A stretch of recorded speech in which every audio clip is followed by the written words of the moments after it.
Good morning, everybody. Got to sleep in a little bit today. Whew, did I sleep in. Dave Schultz, Locked On Sunbelt, Friday morning preview and a recap. And what a day yesterday was. We'll get to the basketball here in a second. Somewhat 36 players and 17 schools caught up in the point shaving scandal, including Southern Miss's Mo Arnold. He did it against South Alabama, and he did it against the Cajuns. There's one ball game in there, though, that these reporters highlighted, and it was Nichols against McNeese, which is interesting because actually Nichols did a really good job covering. You can go back to, I think it's against the spread. You can find it. They actually covered a bunch. They were one of the better teams to cover. McNeese, although blowing teams out, only covered like two more times than they were supposed to. But that would be the line adjusting to Will Wade. That was Will Wade's first year. But McNeese was blowing a lot of people out, and McNeese was favored by 12 in that ball game, and I think they won by like 34 or something like that. So it is interesting that these guys were doubling down on games that they should have covered anyways.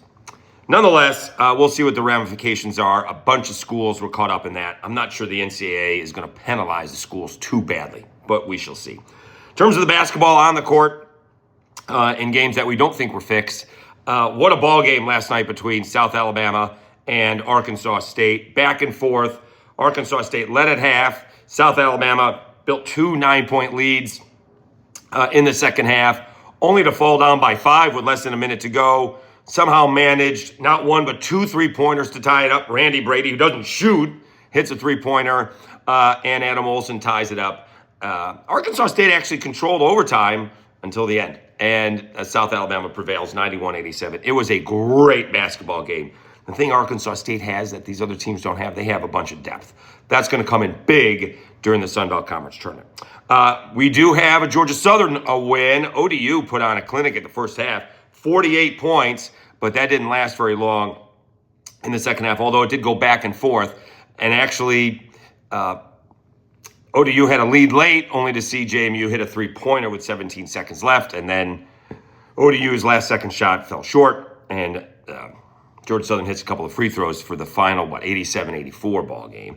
So that was a good ball game. And then App State takes care of JMU. JMU fans not happy with the current status of their basketball program, and they are certainly not holding back.